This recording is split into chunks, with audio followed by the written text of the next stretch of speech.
Dispensas del caso, tal como mencioné hace un momento, olvidemos de esa situación. La hora ecuatoriana es una falta de respeto para esta generación o su generación, los más jóvenes, es una falta de respeto. El ecuatoriano es decidido, es puntual y es estudioso.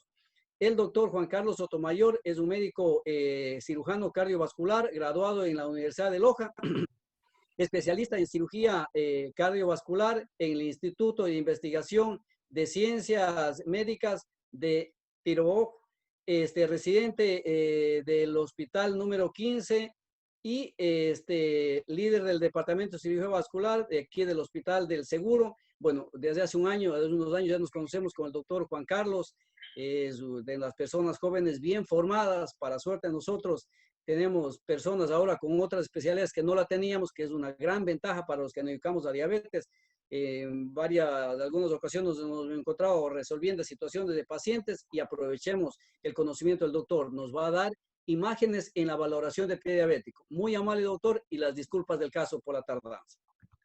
Doctor Víctor Lanchi, muchas gracias por la invitación. Me siento contento de participar en el segundo Congreso Internacional de Diabetes y Tiroides. Vamos a hablar, voy a compartir las diapositivas. Compartir. No sé si es que se doctor. ve. Estamos, perfecto. Muy bien. Vamos a hablar sobre las imágenes en la valoración de pie diabético. Bueno, indudablemente el examen físico, la semiología, la anamnesis es importante para el diagnóstico de esta patología. Sin embargo, en esta patología pues nos vemos en la necesidad de solicitar imágenes de diagnóstico, las imágenes de gabinete, para poder determinar el grado de la enfermedad, la severidad de la enfermedad, saber el pronóstico y asimismo poder tener un adecuado tratamiento. ¿Qué es lo que vamos a buscar en los exámenes de gabinete? Pues patologías como la osteomielitis, patologías como la osteoartropatía crónica o aguda, fracturas patológicas, luxaciones. Solicitamos las imágenes para determinar si hay la presencia de gas, para ver si hay edema en las extremidades, para determinar si hay macro o microangiopatía diabética. ¿Y cuáles son los exámenes pues, que se van a necesitar o que vamos a solicitar? Dentro de ellos son la radiografía, la ecografía Doppler, la ecografía de partes blandas, la tomografía axial computarizada, la angiotomografía contrastada, como se mencionó anteriormente, la resonancia magnética y también tenemos la medicina nuclear. Haciendo un recuento muy breve sobre la anatomía del sistema arterial y venoso del miembro inferior, podemos ver que en la extremidad inferior tenemos la arteria femoral común, tenemos la arteria femoral superficial, tenemos la arteria femoral profunda con sus diferentes ramos, la femoral superficial que se continúa con su arteria poplitea, las arterias geniculares. En la parte inferior tenemos tres arterias principales, que son la tibial anterior, tenemos el tronco tibio peroneo, tenemos la arteria tibial posterior, la arteria peronea, y que a nivel del pie pues forman el arco plantar y asimismo sus arterias interdigitales. Las venas sabemos que son satélites de las arterias, teniendo también un sistema venoso superficial, como son la safena corta, la safena mayor y las venas perforantes. Bueno, dentro de la radiografía en el pie, podemos ver en esta imagen cómo es un pie normal, sin patología, donde se observan las estructuras óseas como son la tibia, el peroné, podemos ver los espacios articulares, podemos ver los huesos escafoides, los cuneiformes, los metatarsianos, podemos ver las falanges. Entonces podemos determinar cuál es la normalidad. Un periósteo bien limitado, no se ven imágenes osteolíticas, no se ven fracturas. Es importante pedir una radiografía para determinar si el paciente con pie diabético tiene una osteoartropatía neuropática aguda. El diagnóstico de esta patología pues, se la puede realizar con una radiografía simple. De hecho, es la primera prueba de imagen que se realiza, aunque sea que tenga una baja sensibilidad y especificidad. indican los estudios menor de 50%. ¿Y eso por qué? Porque este método de diagnóstico no nos sirve si es que la patología está en sus primeros días. Este empieza a hacerse evidente cuando ya pasan unos 15 días. Entonces tenemos la clasificación radiológica según H&Nox.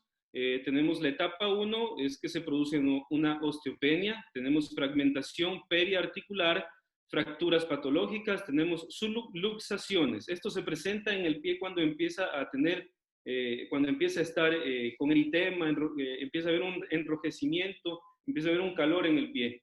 En la etapa 2 tenemos ya absorción hacia el hueso, tenemos fusión ósea y esclerosis.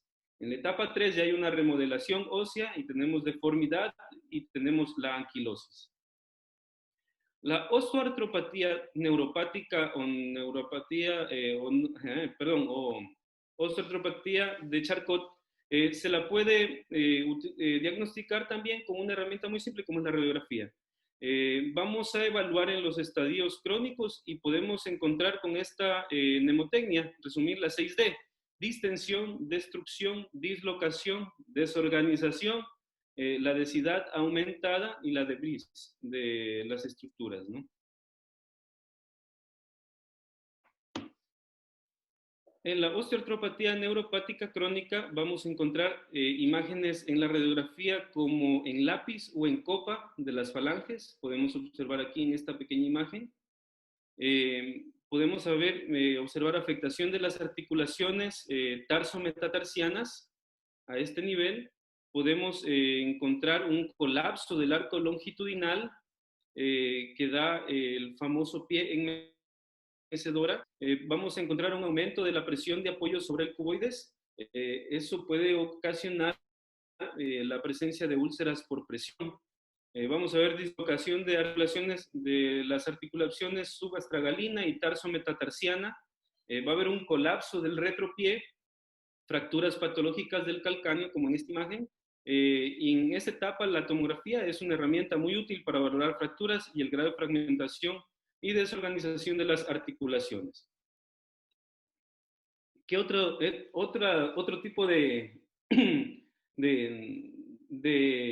cosas se pueden encontrar en una radiografía? Es la aparición de un cuerpo extraño, por ejemplo, algún paciente que haya andado descalzo y de pronto está con una úlcera. Entonces, en una RX podemos encontrar algún cuerpo extraño, podemos encontrar la presencia de gas en el espacio tisular que nos da a indicar de que sea una infección producida por bacterias anaerobias.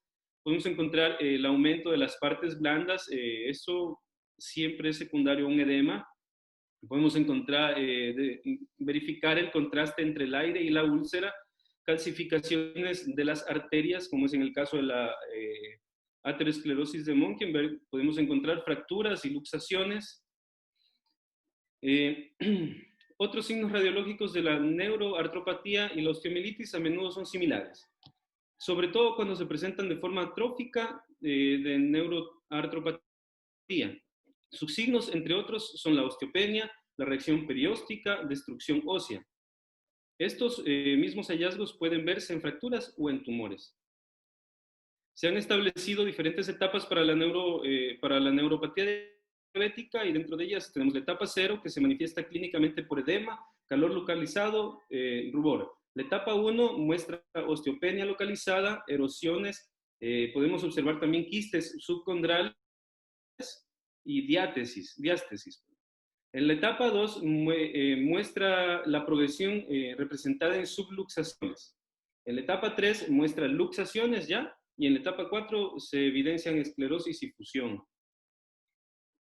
Alrededor del 30 al 50% del hueso debe estar destruido para que la osteomielitis sea diagnosticada radiológicamente. Eso es lo que hablábamos al principio, ¿no? La enfermedad tiene que estar avanzada casi hasta un 50% para poder observar en la radiografía simple. Esa es la limitante de la RX en el pie diabético, ¿no? Y tiene que haber transcurrido más de 15 días para que se pueda determinar que haya una osteomielitis, ¿no? Bueno, entonces tenemos como recomendaciones, sí, se recomienda la radiografía convencional en la valoración inicial o para los estadios avanzados del estudio del pie diabético infectado. Este tiene un nivel de evidencia grado 1A. La radiografía convencional es útil en la valoración y para el diagnóstico de la neuroartropatía diabética en estadios tardíos de la enfermedad. Este nivel de evidencia es 3 grado D. Aquí podemos observar en una RX cómo hay un cuerpo extraño en la planta del pie.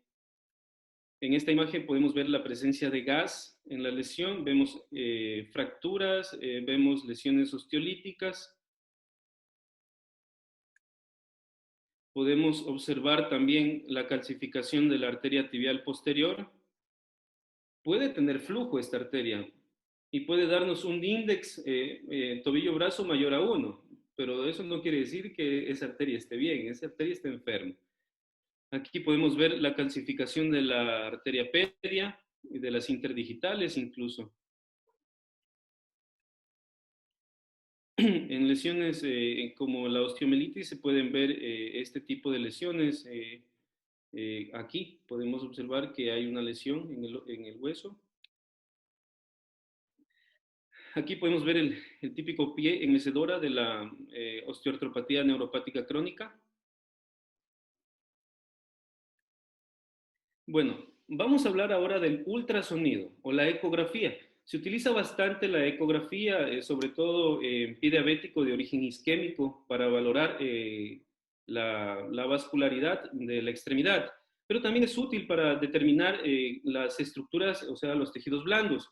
Por ejemplo, el ultrasonido nos permite determinar el edema, nos permite determinar el derrame articular, la presencia de hematomas. Hay pacientes diabéticos que por la pérdida de sensibilidad, por su neuropatía, a veces se golpean y se hacen hematomas, y estos hematomas a veces se infectan y se hace la lesión. Nos permite determinar si hay abscesos. Esto se realiza en el consultorio del imagenólogo y se realiza con un transductor lineal. Es operador dependiente. Para el estudio del pie diabético infectado, Earl Enderle y colaboradores encontraron que una elevación del periósteo de más de 2 centímetros será compatible con una infección crónica del hueso en pacientes con diabetes tipo 2, con una sensibilidad del 78.6% y una especificidad del 80%. Entonces, la ecografía nos permite una valoración rápida, no invasiva y de fácil acceso en el pie diabético isquémico. Eso lo vamos a ver posteriormente. Vamos a hablar un poquito del Doppler arterial periférico. Los objetivos del Doppler arterial periférico es valorar la patología arterial periférica, como se mencionó en la charla anterior por la colega. Vamos a hablar un poquito también sobre el patrón espectral Doppler, qué es lo que nos dice la patología arterial periférica del diabético y la trombosis arterial. El Doppler vascular en las extremidades, pues, es para determinar la presencia de estenosis o una oclusión, identificar los segmentos involucrados y la patología subyacente. La ateroesclerosis es la causa más frecuente de la enfermedad oclusiva.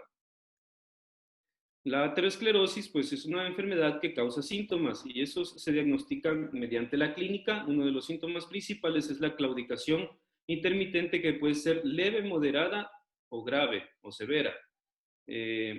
Severa, hablamos de una isquemia en la que el paciente tiene dolor en reposo. En el ecodoppler, pues la velocidad sistólica de las principales arterias, por ejemplo, la arteria ilíaca tiene un pico sistólico de 119 centímetros por segundo, la femoral común tiene un pico de 114 centímetros por segundo y la femoral superficial de 90 centímetros por segundo, la popltea de 68 centímetros por segundo. Estos son valores normales. Signos de oclusión son ausencia de flujo, presencia de flujo de arterias colaterales, pero no de la principal. Eso es un signo de oclusión. Signo de frenos en segmentos proximales, signo de amortiguamiento en los segmentos distales. Las ventajas del Doppler permite analizar las características del flujo, nos permite cuantificar la velocidad del flujo, analizar la morfología de la curva espectral. Esto es básicamente hemodinamia. Las arterias normales muestran una curva alta de resistencia, entonces aquí entrábamos otra vez a la onda trifásica, ¿no? Tiene un primer componente esta onda trifásica, va hacia arriba, es el componente sistólico. Esta se produce por la sístole del corazón. Tiene una breve inversión, esta es la segunda onda. Esta se produce por la diástole precoz y esta depende mucho de la resistencia periférica. Y tiene una pequeña onda positiva que esta representa la elasticidad de las arterias. Esta a veces es ausente por la calcificación de las arterias, ¿no? Entonces, ahí podemos decir que es una onda bifásica cuando no presenta esa onda. Y es monofásica cuando no tiene la inversión que se produce por la diástole. Esta es una onda normal, trifásica. Vemos la onda en sístole, en diástole y vemos la tercera onda que se produce por la elasticidad de las arterias. Entonces, aquí tenemos una ecografía con ondas normales. Vemos en la femoral común, trifásica, en la poplitea, trifásica, tibial anterior, ondas trifásicas y tibiales posteriores, ondas trifásicas. En cambio, acá tenemos ya alteración de la onda espectral. Tenemos acá arriba en la femoral común, tenemos ondas monofásicas, poplitea monofásica, y en la tibial anterior vemos ondas monofásicas de circulación colateral, tardus parvus, le llaman. Entonces, aquí tenemos un diagrama en donde vemos la onda trifásica antes de la estenosis, ¿no? En la estenosis vemos una onda monofásica con un pico sistólico elevado, porque aquí se reduce la luz del vaso, aumenta la velocidad del flujo y el transductor lo capta como que es una onda bien elevada. Entonces nos da un pico sistólico más elevado, nos da como un soplo, se puede decir la palabra correcta. Pasado la estenosis tenemos esta onda, en tardus parvus, una onda monofásica casi aplanada, que nos indica que hay una severa estenosis anterior, ¿no es cierto? Esto es lo que nos indica el ecodoppler. Aquí tenemos una onda trifásica y aquí tenemos una onda monofásica. Conclusión, la ecografía es una herramienta útil, cómoda, rentable para el estudio inicial de la angiopatía diabética. No solo es técnica alternativa o complementaria de angiografía, en la mayoría de los casos aporta información hemodinámica, como lo hablábamos anteriormente, sobre los flujos arteriales, enfocándonos a un mejor tratamiento. Vamos a hablar ahora de la tomografía en el pie diabético. La tomografía computarizada puede mostrar secuestro óseo, destrucción de la cortical, formación de nuevo hueso, podemos encontrar pequeños focos de gas en el hueso, la desventaja es que no nos permite distinguir entre pus y tejido de granulación o tejido de inflamación o fibrosis. Es una limitante de la tomografía. Sin embargo, es muy útil para determinar si hay alguna alteración ósea. De acuerdo a la evidencia encontrada, la tomografía ha mostrado que los pacientes con neuroartropatía diabética presentan un engrosamiento significativo mayor de 4 milímetros de la aponeurosis plantar en comparación con la población en general. Entonces, ¿está recomendada la tomografía? Sí, la tomografía es útil en la evaluación de los tejidos blandos. El engrosamiento de la aponeurosis plantar, que es un buen predictor de la neuroartropatía diabética, tiene un grado de evidencia 3D. La angiotomografía contrastada es un método de imagen importante para determinar si existe alguna obstrucción o si existe alguna estenosis de las arterias principales de los miembros inferiores. Sin embargo, tiene sus limitaciones. Por ejemplo, la tomografía contrastada no se puede utilizar en todas las personas sin previa valoración de la función renal.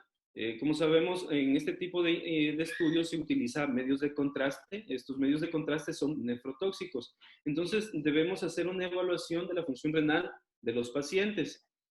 Si el paciente llegase a tener una insuficiencia renal crónica, pues primero debe ser valorado por un nefrólogo, debe haber una nefroprotección adecuada para poder solicitar este medio de estudio. Este tipo de estudio nos permite determinar patologías como aneurismas, estenosis u obstrucciones. Se lleva generalmente en el departamento de radiología en un centro especializado de imagen. ya es un procedimiento un poco invasivo porque requiere inyectar en una vena un medio de contraste. Las imágenes que se obtienen son muy bonitas, así tenemos aquí una reconstrucción en 3D, tenemos aquí una imagen en sustracción. La limitante principal para valorar la circulación periférica en esta son las calcificaciones.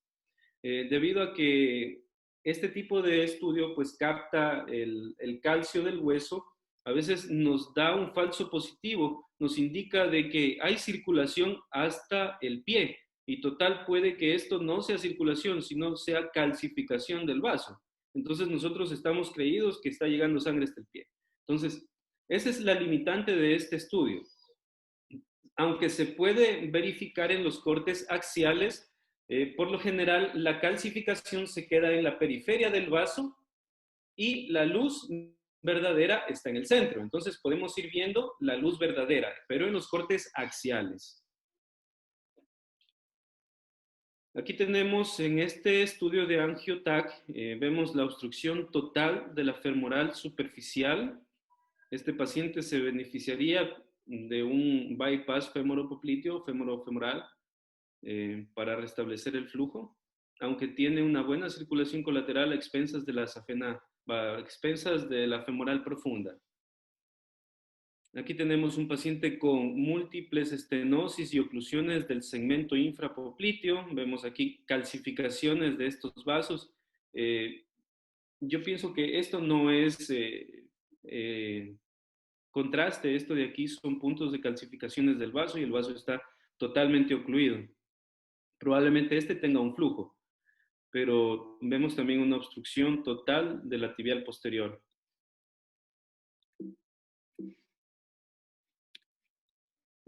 También tenemos otro medio de estudio importante como es la angiografía diagnóstica. Es un método de estudio invasivo, se lo realiza en una sala de hemodinamia. Este estudio se realiza mediante la introducción valga la redundancia, un introductor dentro de la arteria a estudiar. En este caso puede ser la arteria femoral superficial o la arteria femoral común. Se coloca el introductor y a través del introductor se puede introducir un catéter también y se inyecta un medio de contraste para poder graficar mediante la sustracción, graficar las arterias. Como se puede ver, acá a la derecha tenemos la imagen de un pie con las arterias. Es un pie con una circulación normal. Podemos ver la arteria tibial anterior, la arteria tibial posterior, el arco plantar, las arterias interdigitales, vemos todo, ¿no? En cambio, a la izquierda ya podemos ver segmentos estenosados, segmentos ocluidos de infrapopliteo. Aquí tenemos un casito donde un paciente tenía una múltiples estenosis de la arteria femoral superficial. Aquí en la imagen del centro hay un balón que se está dilatando y en la imagen de la derecha tenemos la femoral superficial ya dilatada y con un adecuado flujo. La resonancia magnética es un estudio de imagen que ha mostrado ventajas en la valoración de los tejidos blandos. Como hemos observado, se utiliza también para determinar los estadios más tempranos de la enfermedad. Ha demostrado ser más sensible y específica que la radiografía convencional en los estadios más tempranos. La enfermedad de la enfermedad con una sensibilidad del 95% y una especificidad del 94%. ¿Qué nos permite diagnosticar la resonancia magnética? Son los estadios tempranos de la osteomielitis. Los principales hallazgos en resonancia magnética son el edema de la médula ósea. Esto se puede utilizar con medio de contraste y podemos ver la distribución subcondral y periarticular.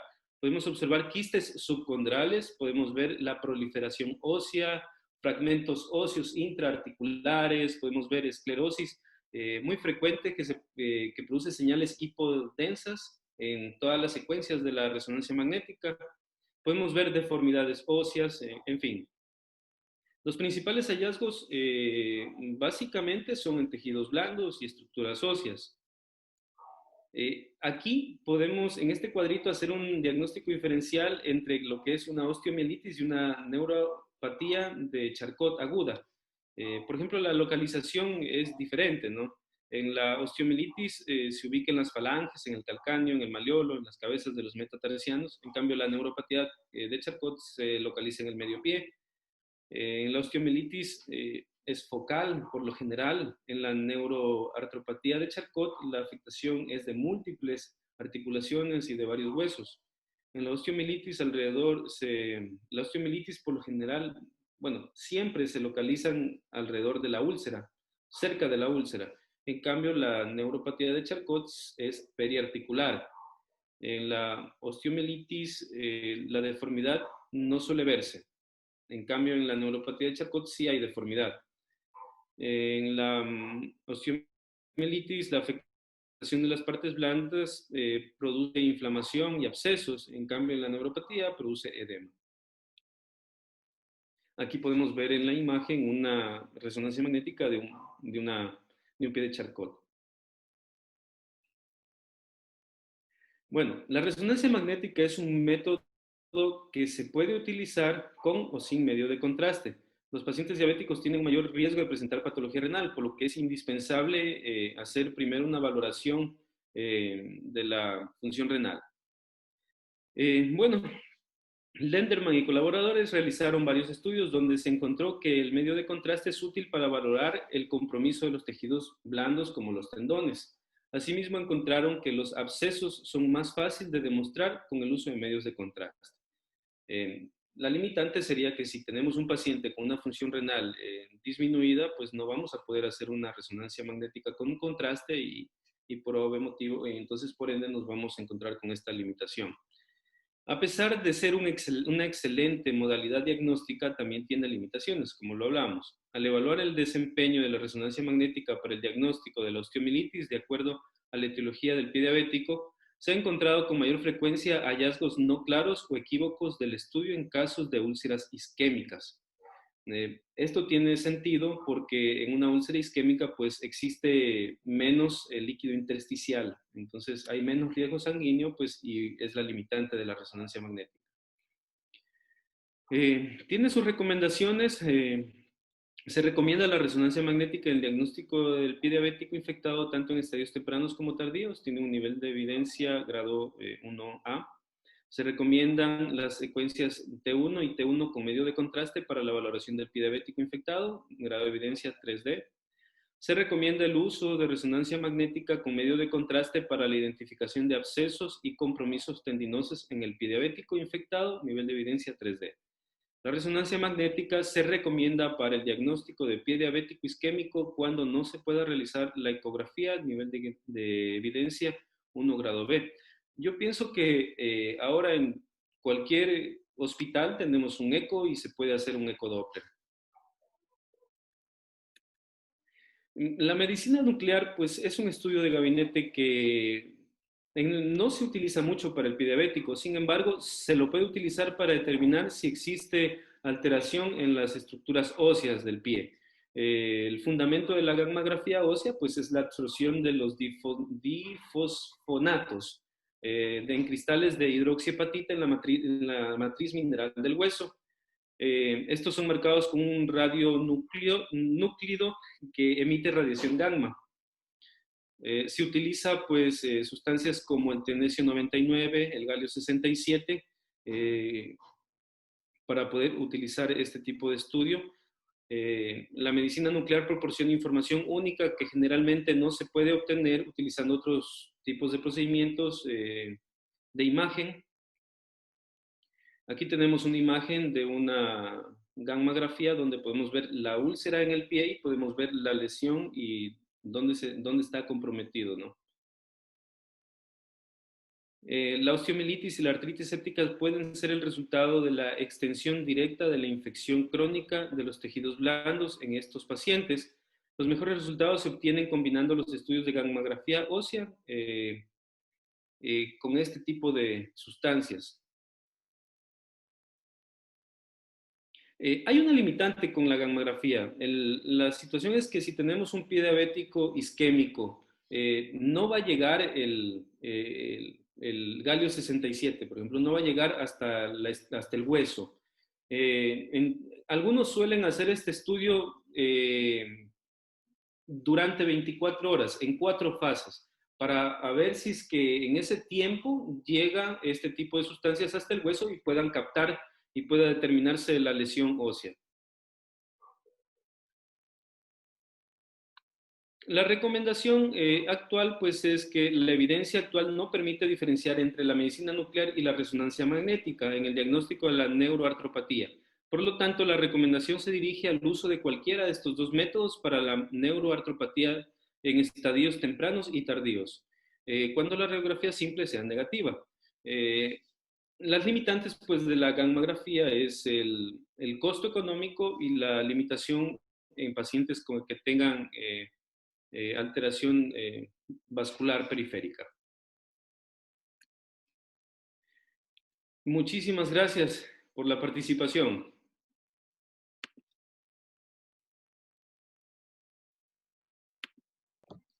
Muy bien, mi doctor. Muy gentil. Le comento de que nos ha sacado en una serie de dudas. A mí personalmente me ha sacado un montón de dudas, por eso todavía estaba pensando en una diapositiva anterior a usted, por estar medio distraído. Le pido las disculpas del caso. Doctor, aquí, Dígame. aquí hay una pregunta que, como dicen los muchachos, me envían por interno, dicen.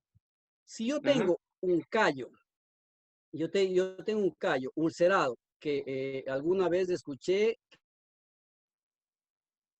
Usted que no se es. llama ojo de pollo, dice, ojo de pollo. Pregunta, Uy. a todo callo ulcerado, ¿tengo que hacer una radiografía o qué me recomienda usted?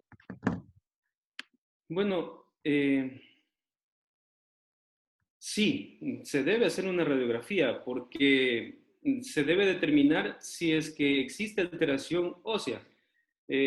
Como vimos en la charla, pues la radiografía, si bien es cierto, se empieza a ver alguna alteración ósea en un estadio tardío, no está por demás pedirle al paciente una radiografía API lateral para determinar estructuras, e incluso no solamente óseas, podemos determinar si tiene algún problema de aterosclerosis, se pueden ver arterias calcificadas, podemos ver si existe edema, en fin, sí es útil una radiografía.